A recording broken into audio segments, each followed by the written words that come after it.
Welcome back as we work to connect with each other and with Jesus. There are many ways we judge ourselves, and maybe we say things like, well, I'm not that bad, or I contribute, or I try to do my part. We do those types of things, and we judge ourselves against others, and a lot of times, if we're honest, our judging is limited to just making ourselves feel better.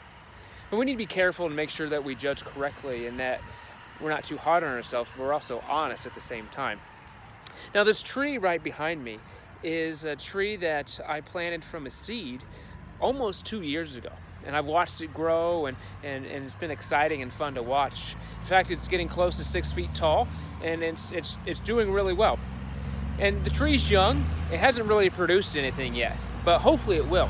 So part of the goal is for this little tree to get as big as this tree in the background. They're both maple trees. They both are planted in good soil, and they both have great potential to be quality trees.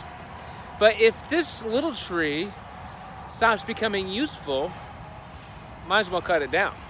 In fact, if the big tree stops becoming useful, might as well cut that down as well. Whether it's not producing seeds, whether it's diseased or rotting or detrimental. I mean, I've got a fireplace in my home. I'd be more than happy to use that for firewood if needed. But the fact remains that trees produce something. So this little tree that's 2 years old hasn't produced seeds yet, but it will. And if it doesn't, then there's something wrong with the tree. Well, in Luke 13, Jesus tells a parable about a fig tree in a garden that's not producing anything. So the owner says, we need to cut it down. But the gardener says, give me one more year. I'll cultivate it, I'll weed it, I'll fertilize it, and I'll just make sure that it has everything it needs to produce fruits. And that's what Jesus will do to us. Eventually we're going to have to produce something. We can't just say, well, we're good enough or we're contributing. We've got to produce the fruit that honors God. But Jesus will give us every opportunity to do so. Jesus will cultivate the land. He'll fertilize the land. He'll help us succeed every step of the way. But if we're content just to be a tree like this, immature, not producing anything, it's still alive.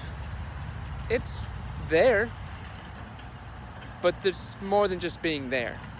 We've got to do something to contribute to enhance the kingdom of God.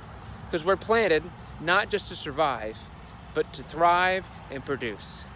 Stay connected to each other and to Jesus.